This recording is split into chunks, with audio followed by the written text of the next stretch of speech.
Good morning. Good morning. Welcome back to week 16 of our trip through Revelation. As you know, if you were here last week, we are currently in Revelation by way of being in Daniel. This is going to be our second week in Daniel of 3, he said optimistically.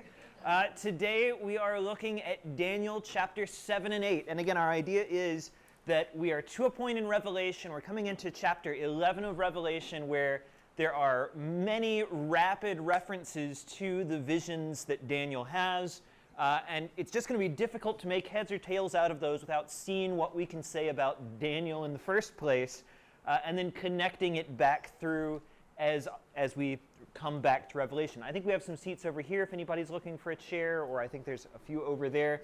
But we're going to begin today in Daniel chapter 7, and then push forward. We'll cover the visions of 7 and 8, and then hopefully next week we will finish out the set. Now, last week we looked at the first set of Daniel's visions, the visions in chapter 2, and prior to that we began with a brief summary of some of Near Eastern history, right? Some of the history of this area that would be relevant to what Daniel's going to be talking about. And we laid out a series of empires that are active in the Middle East during this period. We started, of course, with Babylon, right? The Neo-Babylonian Empire that carried Daniel and the other members of the nation of Judah off into captivity. We said that that lasts roughly through the 500s BC, of course, lasts 70 years from Jeremiah's prophecy, right? And then collapses. Babylon is conquered by the Medo-Persian Empire. You remember, initially the Medes are in charge, and then the Persians revolt against them, and the Persians become in charge, and then the Persians are, we think about the Persian Empire with fighting with Athens and Sparta and, King Xerxes and all of that. The Persians themselves are conquered by Alexander the Great's Macedonian Empire. This takes us into the 300s. Alexander conquers the whole of the known world all the way out to India in a campaign that lasts just 10 years, and then at the height of his power, he dies unexpectedly. Maybe it's fever, maybe it's poison. One way or another, Alexander dies and his empire fractures. He has no clear line of succession, and so his various generals and other inheritors, what we call the diadochi, the inheritors, the successors, all rise up and fight with each other. A bunch of them assassinate each other. And in the end, we're left with 4 major empires springing out of Alexander's. The one we care the most about is the Seleucid Empire, this empire that controls what today would be Israel, right? They own most of the old Babylonian territory, the old Israelite territory, down into Egypt a little bit, right? That whole Middle Eastern chunk, if I back up into last week for a minute, a little further. There we are. This whole yellow chunk here, that's the Seleucid Empire. They get, as you can see, the lion's share of it, right? The Seleucids, most important for us, control Israel, and the most important of the Seleucid kings for our purpose is a guy by the name of Antiochus Epiphanes. You remember Antiochus is the guy who decides that the Jews have had it too good for too long. He's going to put a stop to their weird religion and force them all to worship his gods instead. He profanes the temple. He sets up pagan sacrifices inside the temple, sets up false idols inside the holy place, persecutes anyone openly practicing the Jewish religion or keeping the Sabbath days, that sort of thing. This eventually inspires the Jews to revolt. This gives us what we think of as the Book of Maccabees, or the Books of Maccabees, and the celebration of Hanukkah, celebrating the Jews' successful victory over Antiochus Epiphanes, where they re-liberate Israel from the Seleucids. And that's all fine and dandy while it lasts. Unfortunately, it doesn't last very long, right? We get about 100 years where Israel stands free of other powers, and then eventually around 60 BC, Rome comes rolling through, and Rome, of course, conquers just darn near about everybody, right? All the way we saw from Britain in the west to North Africa in the south, all the way out to the old Babylonian territories in the east, and of course Rome swallows up Israel as well, right? And that was sort of the history we traced so that we could then talk about how Daniel's first series of visions, the man, the statue with the head of gold and the chest of silver, and on down to the feet and the toes, we saw that that corresponded to each of these successive empires, right? Of Babylon, Medo-Persia, Greece, Rome, and then we had these feet and toes of iron mixed with clay that we said we're leaving that a little bit mysterious for the moment. There's a couple possible ways that might be interpreted. That then is utterly destroyed, and ultimately this kingdom of the rock not made with human hands, right? The kingdom of Christ fills the whole earth, and that's the conclusion of the vision. Okay, so that's where we left things last time around. Anybody, any questions as we are recapping there? Anybody as we're getting back up to speed on that?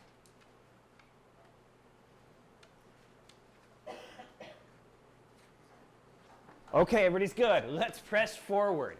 So today, get back into our actual set of slides. So last time we had the vision of the statue. Daniel chapter 7 gives us a vision of 4 beasts. Daniel chapter 8 will give us a vision of 2 beasts, and then that will save for next week our final visions. Daniel chapter 9 giving us this vision of the 70 weeks, and then 11 and 12 gives us a series of kings and their wars, and then at last the end. So with that in mind, let's go ahead on in to Daniel chapter 7. And we're going to start just by reading through here. We'll stop then and see what sense we can make out of it. Daniel chapter 7, beginning in verse 2. Daniel declared, I saw in my vision by night, and behold, the 4 winds of heaven were stirring up the great sea. And 4 great beasts came up out of the sea, different from one another. The first was like a lion and had eagle's wings. Then, as I looked, its wings were plucked off, and it was lifted up from the ground and made to stand on 2 feet like a man, and the mind of a man was given to it.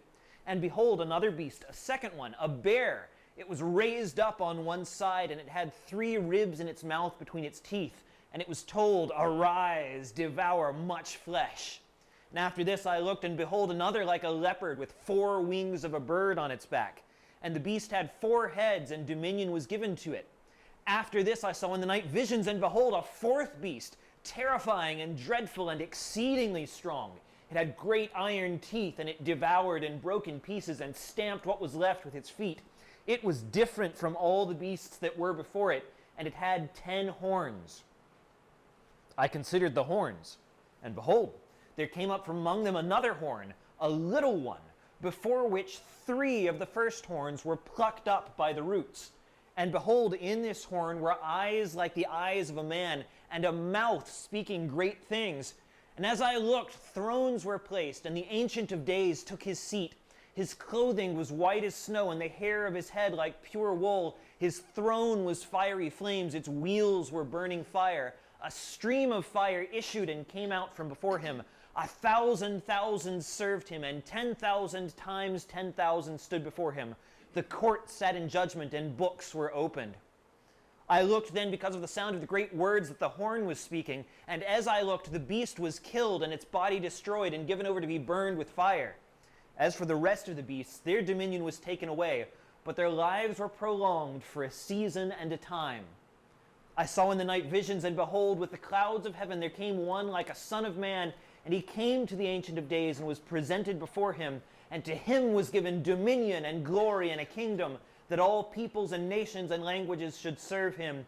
His dominion is an everlasting dominion which shall not pass away, and his kingdom one that shall not be destroyed.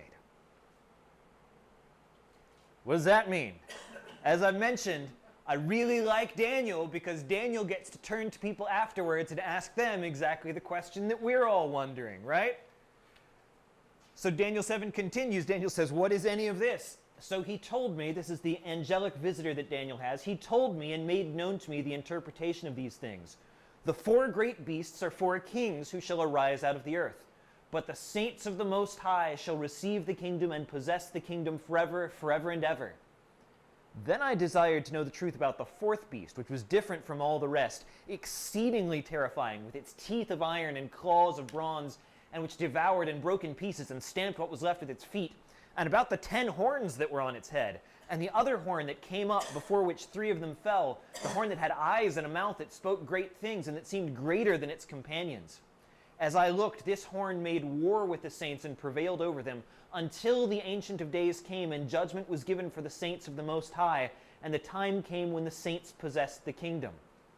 Thus he said, as for the 4th beast, there shall be a 4th kingdom on the earth, which shall be different from all the kingdoms, and it shall devour the whole earth and trample it down and break it to pieces. As for the 10 horns, out of this kingdom 10 kings shall arise, and another shall arise after them. He shall be different from the former ones, and shall put down 3 kings. He shall speak words against the Most High, and shall wear out the saints of the Most High, and shall think to change the times and the law, and they shall be given into his hand for a time, times, and half a time. But the court shall sit in judgment, and his dominion shall be taken away, to be consumed and destroyed to the end.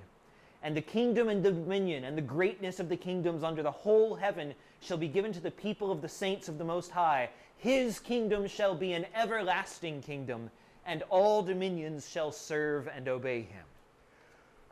Okay, Daniel chapter 7. Let's start with the easy part. And the easy part is actually figuring out who Daniel is talking about at each of the bits along the way here. So let's back up a little. Let's look at the first of the beasts that come here. First off, notice where the beasts come. They come out of the sea, right? We've talked about this idea before. This shows up in Revelation as well, that the sea is an idea of chaos, right? The sea is an idea of, it's a chaotic political place where things churn and where, bad things come out of the sea. We're told near the end of Revelation that in the new heavens and the new earth, there will no longer be any sea, right? And whether that's fully symbolic or, a partial description of a real thing and a partial symbolic reference, one of the ideas there seems to be there will no longer be this churn of nations, of politics striving against each other, that these beasts, these kingdoms are coming up out of. The first beast we are told to come up out of the sea is like a lion with eagle's wings. Now, if we know Babylon, that should sound familiar, right? Babylon, if you think of old Babylonian art, what pictures do you see in old Babylonian art? I'm actually going to I should have put this in this week's chapter, but instead I put it last week. If you look at old Babylonian carvings, what do you see? You see this sucker, the Lion of Babylon, right? This is Babylonian art, a lion with wings, right? The food lion. No, that's not, food lion is not the referent here. This is the thing that's in view, right? This is very clearly Babylon that's being talked about here. Now we're told that this lion, something interesting happens to him. The wings are taken off of him, and he stands up and he has the mind of a man. Now if you're reading in Daniel chapter 7, Daniel figures you've probably read Daniel chapter 3 as well. We skipped over that, but there's some important events in chapters 3 and 4, right? What's going on through those early chapters? What happens?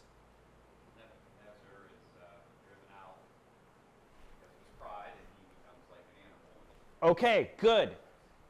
Nebuchadnezzar, in his pride as king, right, in his pride as being above everyone else, is judged by God and is sentenced to have the mind of an animal for some years, right? He goes out into the backyard, basically, and eats grass for a series of years, runs around on all fours like an animal, and then at the end of that time, his kingdom is restored to him, right? And so he has this prayer in Daniel chapter 3 or 4 where he praises God for restoring him to his original position, that he's no longer a beast of the field.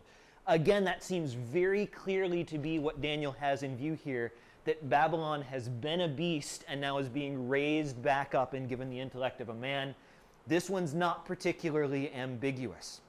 Next, after the lion is destroyed by, where are we? The lion is replaced, at least, by a bear. Now, the bear, watch for this in chapter 8 as well. The bear is described that it is hunched over, right? It is raised up on one side. It's been working out, but only on one side, and so one side is much bigger and stronger than the other, right? Well, who does this sound like that we've talked about already today? The Medes and the Persians, right? That the Medes become the silent partner in the Persian Empire, right? The Persians rise up and become this dominant force. They are raised up on one side. We know from history that the Medo-Persian Empire has 3 great campaigns of conquest over its time of dominance, right? 3 different times they ride out to war and conquer another enormous chunk of territory. What do we see in the mouth of the bear? 3 meaty ribs that it can bite down on, right? 3 campaigns that it's carried out. The bear has its season and the bear passes away.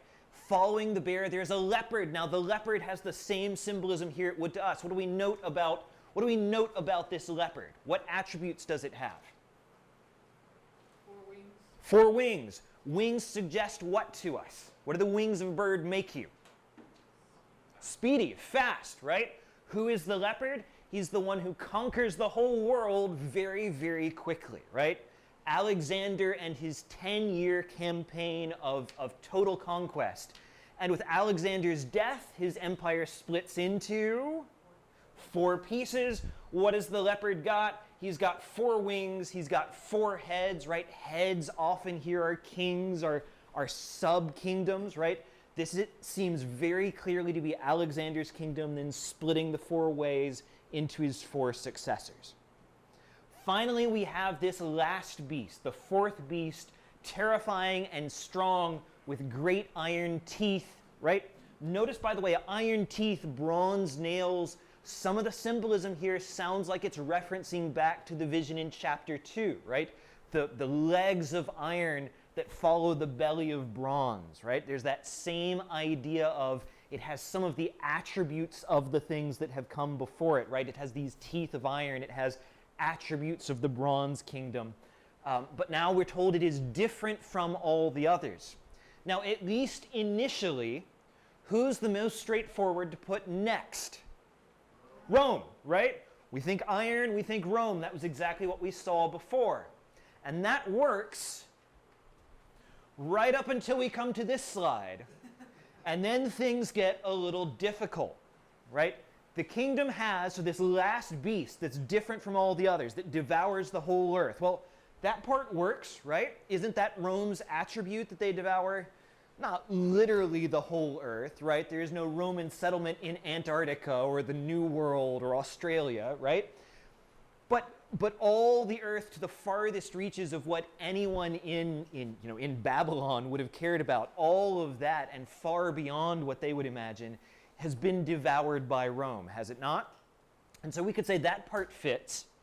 But this beast now has these 10 horns that come up out of it. Now, we've seen the idea of horns before. Does anybody remember where in Revelation, up to where we've come so far, we've seen an idea of horns? There's more horns coming in Revelation, but we haven't gotten to them yet. On the Lamb, good. The Lamb is described, the Lamb, of course, being Christ, right? The Lamb who was slain is described as having 7 eyes and 7 horns over him, right? We said that this is symbolic language of power, of authority, of dominion, right? That the horns stand in for power, that eyes are representative of sight, of insight, of wisdom, yeah? And so we have these 10 horns, these 10 symbols of power, these 10 kings, we're told, coming up out of this last kingdom. And then one of them, in addition to the 10, one of them with eyes and a mouth, one of them that can see, that has a kind of wisdom, a kind of insight, and has a mouth that it can brag about itself. It can make declarations, right? We're clearly deep in symbolic language here, but we get the idea of it. A boastful king with some notion of wisdom, some idea that he can see where the world's going, and in this case is even overthrowing other kings within the same beast is what it sounds like, at least on a first pass here. And that's the bit where things get a little mysterious. I'm going to go back forward a few slides here in just a second. Before I do that, anybody got questions for me or comments or anything where we stand so far? All right, good deal. So, we got beasts. we got kind of a mapping here. Babylon, head of gold, lion with eagle's wings. Check. Persia, that chest of silver and also the bear. And Greece, the belly of bronze, the four-headed leopard. I've seen some argument that these symbols, these beast alignments, also match up with constellations that were attributed with different regions in the area. And so that geographically, these also match up. Rome seems like the 10-headed beast, but then in Daniel's first vision, we also have this idea of the feet and toes of iron and clay, don't we? Right? We have a separation between the thighs of iron and the feet of iron mixed with clay. Here we're missing that. We don't clearly have that same divide between two different beasts, two different things being described. Perhaps the 10-horned beast is both of these. Perhaps it's one of them and not the other. We don't really have enough data yet to make a definitive declaration there. But somewhere in this chronology, then that's fitting in. And then, of course, in the end, the most important kingdom, right? Let's not lose sight of the fact that of all the mysteries here, the one thing that's not mysterious is that last kingdom, right? That the whole world is finally given over to the Ancient of Days, and that of all the kingdoms that are described, his alone does not persist for a season and then decay. His alone lasts forever and ever. You may recognize the verse here. So if I go back to, let me see. Right, I saw in the night visions, and behold, with the clouds of heaven there came one like the Son of Man, and he came to the Ancient of Days and was presented to him.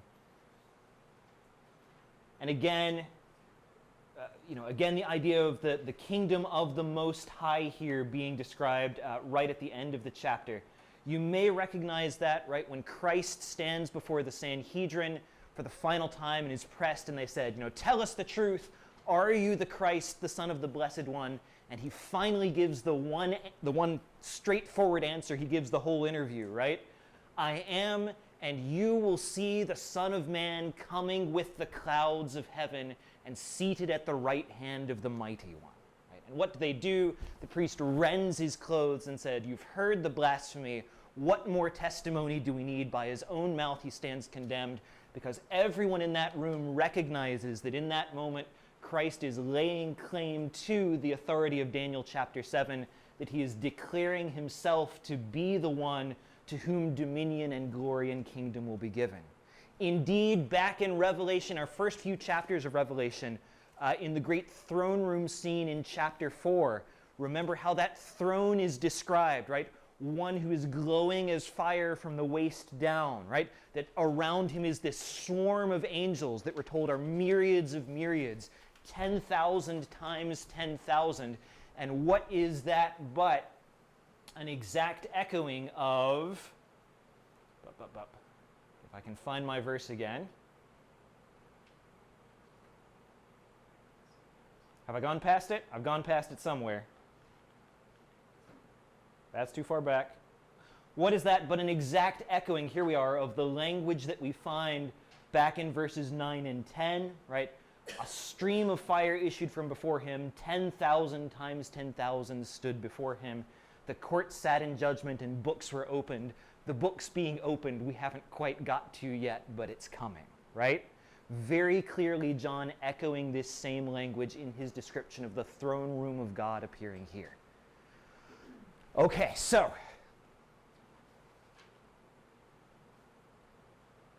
let's catch a couple other things here. First off, one of the interesting things about this is that Daniel's beasts are an echoing of an earlier prophecy coming out of the book of Hosea. Now, Hosea, as with most of the minor prophets, is being written just before the exile, right? You know the story of Hosea. He's given this unfaithful wife. He's told to pursue her even though she runs away from him. And God says, this is what Israel is to me. Israel has been unfaithful to me. I have called her. She has run after other gods over and over again. She's been unfaithful to me. And yet I will give everything to win her back, right? To buy her back out of her slavery and to claim her as my wife again. This is a warning of the judgment that's coming and then of the eventual redemption coming out of that, right? Hosea gives this warning before Daniel is written. In Hosea, God gives a warning to the people where he says, because of your sin, right? Because you have forgotten me, I am to them, to this sinful people, like a lion, like a leopard I lurk along the way. I will fall on them like a bear robbed of her cubs, and I will devour them as a wild beast would rip them open. I think it's striking that it is the exact same four animals described here, right? The lion, the leopard, the bear, and this beast, this undescribable beast, are captured in this warning of Hosea, right? And so in some sense, Daniel may be calling back to that in this vision and saying, I told you that you were going to suffer with me, that I would come after you as a lion, as a leopard, as a beast, as a bear. Here now are the beasts in which I am bringing judgment on you, right? None of these empires are particularly great for Israel to be under. They are, in some sense, the continuing judgment upon the people's sin. This may be a fulfillment of the promise made in Hosea here. We've talked about the correspondence between the lion, the bear, the leopard, between these different empires that we've seen. We've talked a little bit about the little horn with its eyes and mouth.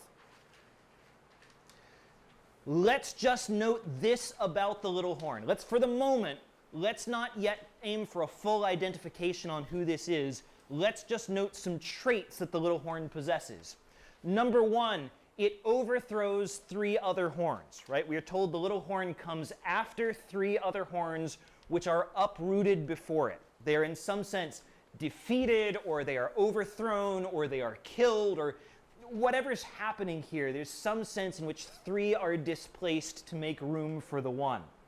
Second, the nature of the little horn is that he wars against the saints, against the people of the Most High, that he struggles against them. He wears them out, we are told in this chapter, right? He wears out the people of the Most High.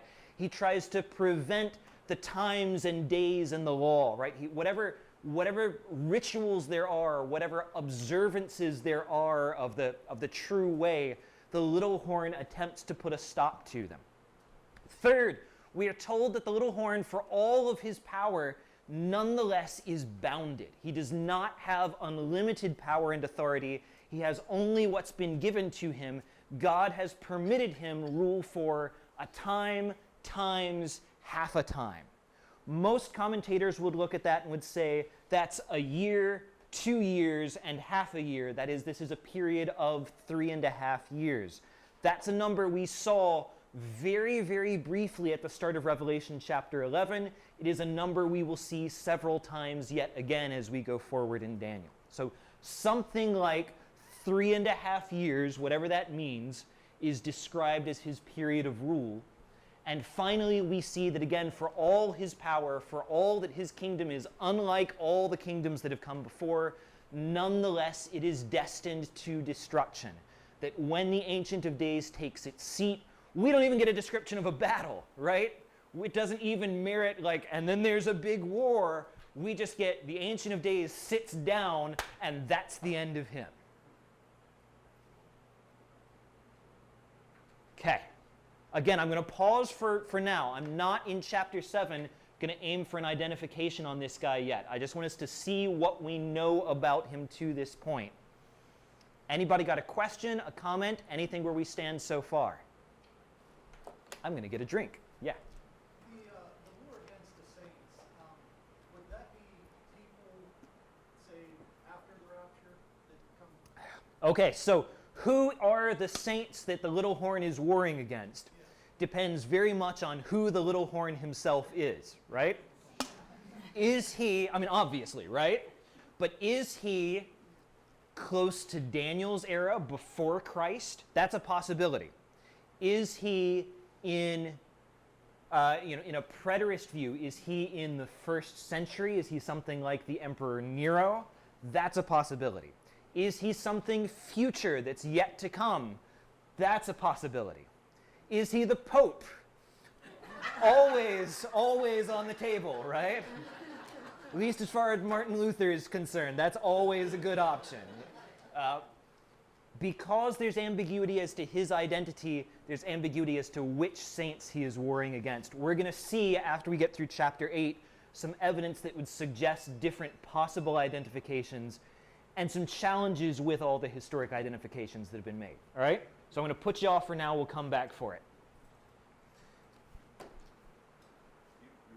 mentioned that Daniel gets this vision and he asks, can you explain to me what this vision is? It just made me stop and think, do you think that John understood what he was seeing in Revelation, or is he just the author just writing down what he sees with no understanding of what he sees? I think John, it's hard to say, right? I think John clearly understands some of the implications of what he's seeing because the language is so richly evocative of the Old Testament, right?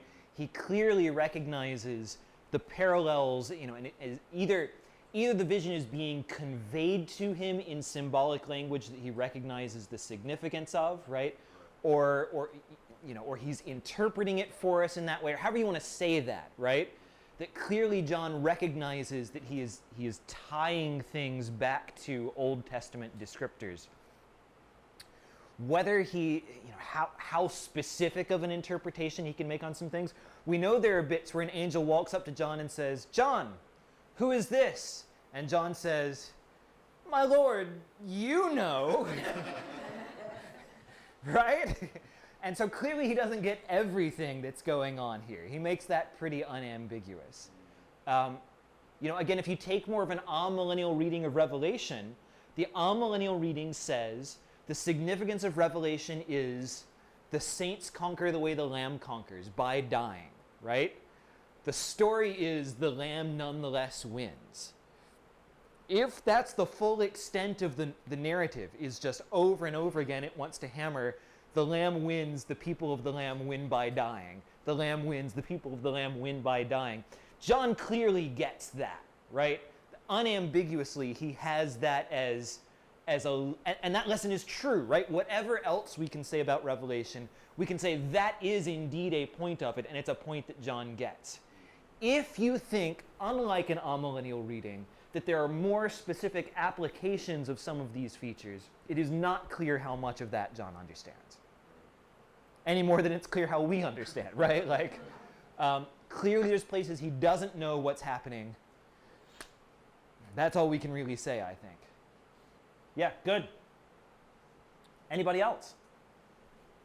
An overly simple way of looking at Daniel is just to realize that anytime you are apart from God, you are an animal. Okay. And that is epitomized by Nebuchadnezzar when he turns his back on God and becomes an animal. So we certainly see not just in the prophecies, but in Nebuchadnezzar's bestial attributes, right? Even in something like the lion's den, right? That separation from God is he's thrown to the animals, thrown to the beasts here as part of these wicked schemes of the people coming out of this. And yet God has, again, power over the animals there, just as he has power over these beastly kingdoms here. Yeah, and again, I don't in any way want to deny the thematic through lines here, right? But clearly, at least in Daniel, we don't exhaust the story by the thematic through lines. They are a piece of it, but not the end of it. Another part of Daniel that is still true for Revelation is that no matter what happens in the world to God's people, God is still in control and will have the final victory. Which again we see here in Daniel as well, right? That again and again we're told that these kingdoms are permitted a time. They are given a season of authority. And then that season is retracted from them, right? That again, no matter how mighty the little horn may be, the little horn is never the one in charge here. Martin Luther, when not figuring that everybody in this story was the Pope, Martin Luther had some phrase to the effect of, there is a devil, but it is the Lord's devil, right? That ultimately there's an idea that even Satan, right, is still under God's control, is still fulfilling the purposes to which God has appointed him. Good. The other kind of overriding theme, more so in Revelation than Daniel, is that those can be repent from, no matter how bad the judgment is, which is a key Right. We've seen that again and again, that a theme in Revelation that no matter how severe the judgment, we saw this with the locusts, with the fourth of the earth being killed and the third of the earth being killed, that and again these passages end with a statement to the effect of, nonetheless they did not give up their idolatries, they did not give up their worship of metal and stone and their immoralities of various forms here.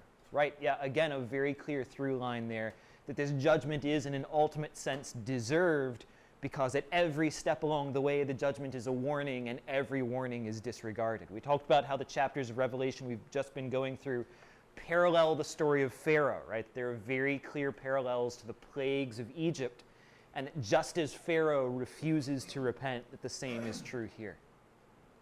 Good. Anybody else? Okay. Chapter 8. Let's see how far we get. I saw in the vision, and when I saw, I was in Susa the citadel, which is in the province of Elam. And I saw in the vision, and I was at the Ulai canal. I raised my eyes and saw, and behold, a ram standing on the bank of the canal. It had 2 horns, and both horns were high, but one was higher than the other, and the higher one came up last. If everybody's paying attention, you've already identified who the ram is, right? All right, let's keep going. I saw the ram charging westward and northward and southward. No beast could stand before him, and there was no one who could rescue from his power.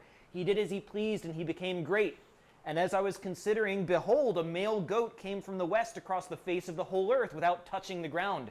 And the goat had a conspicuous horn between his eyes. He came to the ram with the 2 horns, which I'd seen standing on the bank of the canal, and he ran at him in his powerful wrath. I saw him come close to the ram, and he was enraged against him, and he struck the ram and broke his 2 horns. And the ram had no power to stand before him, but he cast him to the ground and trampled him. And there was no one who could rescue who could rescue the ram from his power. Then the goat became exceedingly great, but when he was strong, the great horn was broken. And instead of it, there came forth 4 conspicuous horns toward the 4 winds of heaven.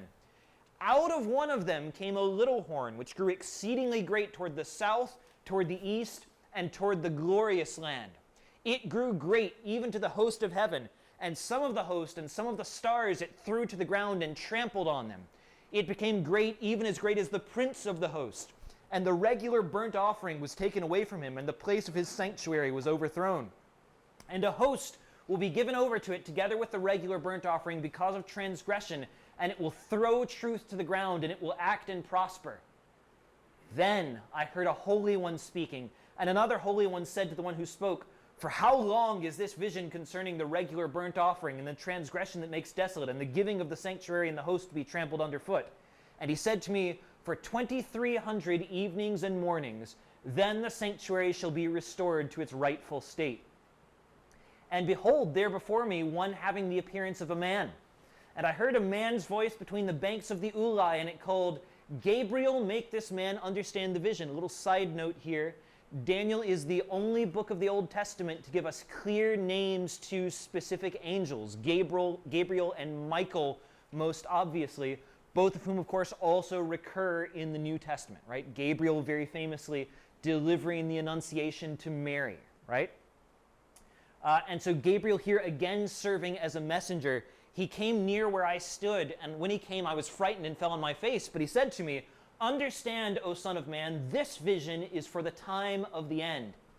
And when he'd spoken, I fell into a deep sleep with my face to the ground, but he touched me and made me stand up, and he said, "Behold, I'll make known to you what shall be at the latter end of the indignation, for it refers to the appointed time of the end. As for the ram that you saw with the 2 horns," now y'all already knew this part, "these are the kings of Media and Persia," right? 2 horns, one of them was greater, but the greater one came up later, right? Persia that comes up out of the kingdom of the Medes and then becomes dominant. And the goat is the king of Greece. Isn't it nice, right? Don't you just want to bask in Daniel for a while? Oh, the goat is the king of Greece. And the great horn between his eyes is Alexander the Great. As for the horn that was broken, in place of which 4 others rose, 4 kingdoms shall arise from his nation, but not with his power. We all got that? We all good there? We all good with that one? And at the latter end of their kingdom, when the transgressors have reached their limit, a king of bold face who understands riddles shall arise. His power shall be great, but not by his own power. And he shall cause fearful destruction, and shall succeed in what he does, and destroy mighty men and the people who are the saints. By his cunning he shall make deceit prosper under his hand, and in his own mind he shall become great. Without warning he shall destroy many, and he shall even rise up against the prince of princes, and he shall be broken, but by no human hand. The vision of the evenings and the mornings that's been told is true, but seal up the vision, for it refers to many days from now. Chapter 8. Okay, let's take it from the top. Where does the vision happen? It happens in the citadel of Susa. Now, what is the citadel of Susa? Well, in the days of Babylon, the answer is it's a citadel. It's a fortress. It's obscure enough that Daniel actually has to give some indication to his readers as to where it is, right? Here's the citadel of Susa. It's by the such and such river. In the days of the Medo-Persian Empire, this will become a capital of the empire. Susa is where the empire will be relocated to as its seat. And so we see from the beginning here that Daniel is located in the place of power of Medo-Persia, and the Medo-Persians, of course, are the first empire he sees. Notice that this is a compression, again, of the visions we've seen before. Babylon's not even in the picture anymore. We are skipping straight over the lion and going off to the bear, yeah? Or in this case, no longer a bear, but a ram. We are skipping straight into the Medes and the Persians. The Medes then are followed by a second empire, but before we get to them, remember that last thing that Daniel is told here. This vision is true, we are told, but seal it up, for it refers to many days from now, right? Sealing, of course, meaning something like set it aside, contain it, don't reveal the mystery, don't give it all away, don't resolve it now, can also be an idea of sealing, right? This needs to be sealed and set aside for a later point. Contrast this with what's very clearly an echo at the very end of Revelation. In chapter 22, one of the last things said to John, do not seal up the words of the prophecy of this book, for the time is near. And so that time of the end that Daniel has prophesied, John seems to be told just the opposite. Now we stand at the time of the end.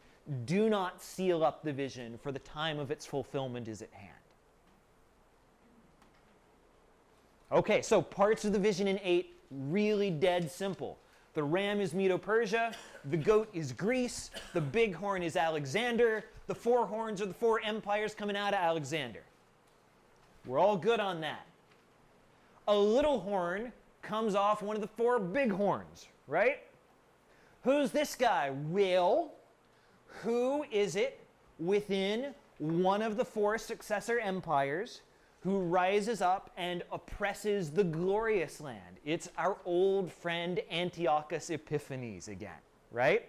At least in part, the little horn here has to be Antiochus because he fits it to a T, right? He's bold, he understands riddles, he causes great destruction in the Holy Land, he destroys many, and then at the end he dies, not because he's caught by the Maccabees and executed, but he comes down with a fever, he collapses, he dies unexpectedly, he is destroyed but by no human hand.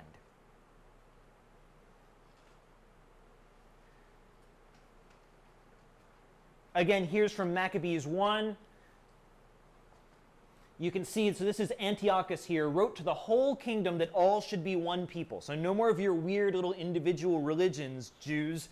You've got to get with the program and join the nation, right? Everybody pulling as one. Give up their particular customs.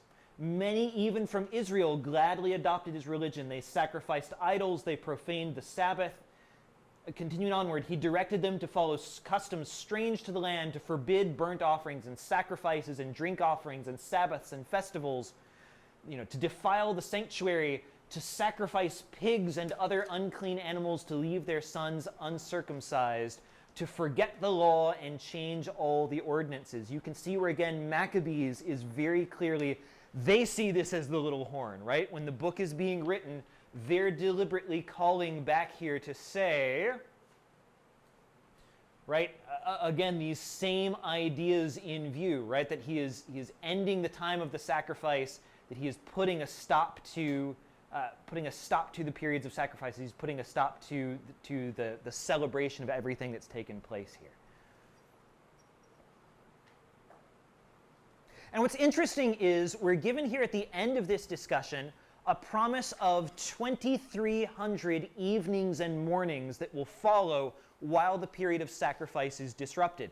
Now, a little bit ago with the first little horn, we were told the first little horn had power for how long? Time times half a time, 3.5 years is the way we'd usually read that, right? Here we have a different period, 2,300 evenings and mornings. What is that? Well, if that's years, it's a little bit less than a little more than 6 years, right? It's 6.5 years, something in that range, right? That's a different time period. Some people say this is something to do with 6.5 years. We're not entirely sure what. Some people say, no, it's 2,300 evenings and mornings. In other words, one day has one evening and one morning in it, right? So if I have 2 days, I have 4 evenings and mornings. You with me? So if I want 2,300 evenings and mornings, what have I got? I've got 1,150 days. I've got half this period. Well, if the whole thing is a little more than 6 years, this is a little more than 3 years. Yeah? But again, it's not dead on 3.5, right? It's not spot on the period. Other people say these 2,300 evenings and mornings, this is 2,300 years. So there is a movement that counts forward from the reign of Antiochus Epiphanes 2,300 years. And they arrive at the date of 1844. Now this movement, it will shock you, arises in the early 1840s, right? This is a group called the Millerites. They follow a guy whose last name is Miller, right? And Miller tells them that this is a prophecy that in 2,300 years, all will be accomplished and the end of the world will come. This is the 1800s version of, 76 Reasons God Will Come in 1976 or whatever it was. I'm misremembering the title, right? But this is your Hal Lindsey of the early 1800s. He has got the countdown. 1844 rolls around. Miller has identified the specific day that Christ will return. He and all his followers gather on the hillside, and the same thing happens that happens every time somebody predicts a specific day for Christ's return, which is to say, nothing. Miller comes undaunted. He comes up with a second date a year or so later, and once again, nothing takes place. Miller's followers then conclude, if you look back at the passage, it says that after 2,300 days, where are we? Back one more. After 2,300 days, the sanctuary shall be restored to its rightful state.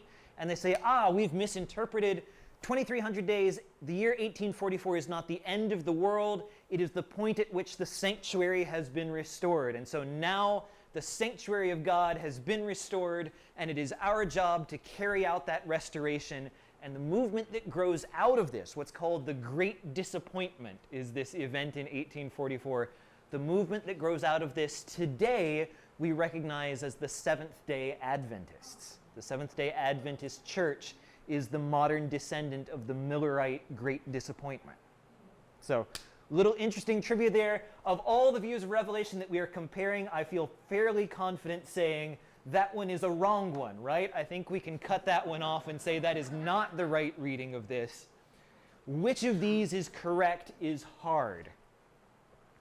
You might say, well, does anything line up with 2,300 days, or half that many days, we'll take it either way, with Antiochus Epiphanes? And the trouble is, we know exactly how long Antiochus suspends sacrifices in the temple. He does suspend sacrifice. That part works really well.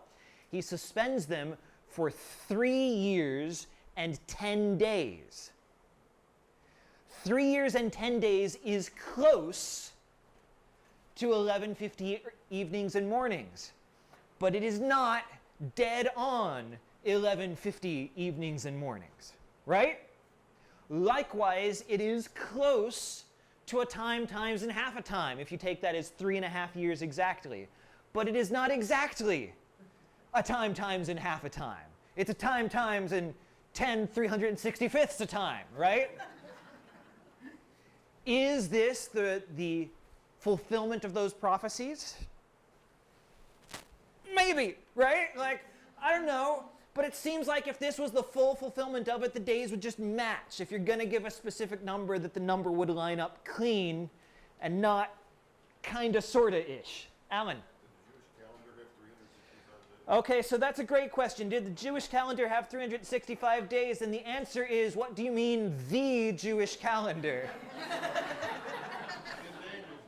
You can find Jewish calendars in use from this period that standardize on 360 days, 12 months of 30 days each.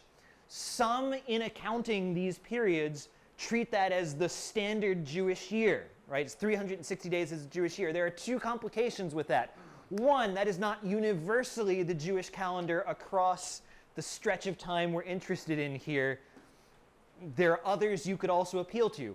Two, the Jews recognized that this was not quite the right length of a year, and their solution to that, if you think daylight savings time is bad, the Jewish solution to this is that the rabbis would get together and would say, feels like spring's coming a little too early this year. Let's put an extra day in this month. And they would just stick a couple of days in, random months during the year, to try to keep everything balanced out properly. And so it was 360 days, unless Rabbi so-and-so felt like it needed to be longer this year to get everything to line back up again. This, by the way, is one of the things that makes it really hard to get precise dates on the death of Christ, because Christ's death is linked to the Passover, but the exact date the Passover is depends on when the Jews moved the calendar by a date in any particular year. And that things got a lot easier once we moved to a standardized, modern calendar. That simplified a lot of stuff, but at this point the answer is it's messy and it depends who's counting. If you gotta pick a number, 360 is a pretty good one. But there's asterisks there. It didn't make much difference. I've got 3.15 years at 365 and 3.19 at 360. Either way, you don't line up to 3.5, right? No matter which math you use. 3.5 and it's not 3 and 10 days. It's not 3 and 10 days. It's pretty good compromise between them. Are we meant to average the numbers? Who knows, right? Like, It's not the average either. we note here as well, there's this phrase that shows up in this chapter, the transgression that makes desolate, right? This bad thing that happens. We're going to see variants on this phrase in our remaining chapters. Some specific thing that's described as the transgression that makes desolate. Now, the Jews in the days of the Maccabees said, we've got an answer as to what this is. This is when Antiochus Epiphanes offers a pig on the altar of the holy place, right? That desolates the holy place. It is the greatest transgression. This is clearly what's in view.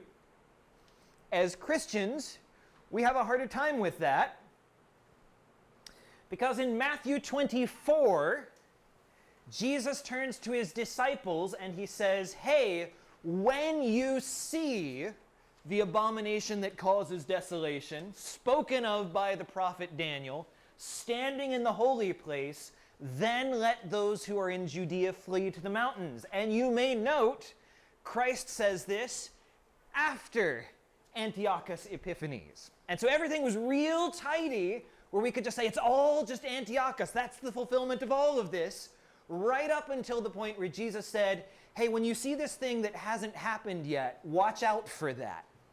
And at that point, we have to go, huh. And we're off by hundreds of years. What, you're right. What's he talking about? What's going on here? And so many Christians through history then, looking back at this passage, have said, this suggests, yes, that Antiochus is a fulfillment of that desolateness, right? That yes, he commits a transgression that makes desolate, but there is a greater fulfillment to this, at least in Christ's day, that's yet to come, that's still future. And John, this is circling back to where you were asking me earlier, right? There is a greater fulfillment yet to be satisfied that Christ points forward to and says, watch for it yet to come. Others have connected this with, for instance, same author, right? 1 John chapter 2, where John speaks of and says, you know, we know that Antichrist is coming, and even now many Antichrists have come. Now, John has in view, in part at least, the Gnostic heretics of his day as representations of that spirit of Antichrist that's in the world. But John has this idea of partial fulfillments of a final enemy of Christ. Perhaps that's the same idea here. Antiochus is a little horn. He may or may not be the little horn in some final sense. And so maybe the reason we go look at the 2300 days and we say, I don't know what that's about, is because it's not fulfilled yet. Maybe. So are we with me? Okay, I'm not going to finish this week. That's not going to happen. Let's follow up that question. We've read 2 chapters today. Chapter 7 had as its bad guy a little horn, right? What empire did it look like that little horn came out of? Rome, right? Could not be Greece, because Greece was the leopard with the 4 heads, and the little horn doesn't come off the leopard, he comes off the great beast that follows up, that devours the whole earth, right? What beast does the little horn come off of here? It's the Seleucids, it's the Greeks, right? So if I tell you there's 2 chapters back to back, and chapter 7 has a little horn, and chapter 8 has a little horn, isn't our natural conclusion going to be the same little horn, right? Doesn't that seem like it? It's a natural interpretation, and yet there's this weird thing where the timing of the little horns is different, right? Okay, are there other, look back at those 2 chapters. If you've got that open, you can flip back and forth between them. Do you see other similarities between the horn in 7 and the horn in 8?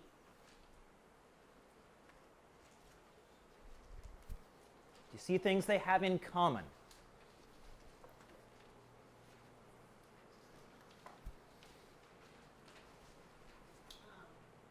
The little horn that kind of ends up top one breaks off and covers kind of the other ones.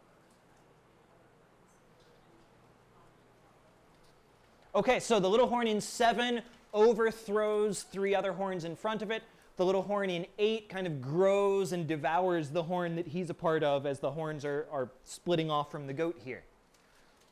What are the attributes of the little horn in 7? What's he got on him that's kind of weird for a horn to have? Eyes, right? We said eyes are their wisdom, their understanding, yeah? What are we told about the horn in 8? He understands what? Riddles. The guy in 8 understands riddles. The guy in 7 has wisdom and understanding. Are those the same guy? I don't know, but they kind of sound like the same sorts of attributes, right? The guy in 7, what does he do? He makes war upon the saints. The guy in 8, what does he do? He makes war upon the saints, right? The guy in 7, he stops the celebration of the holy days, right? He overturns. Let's go back to 7 here. If I flip back a few.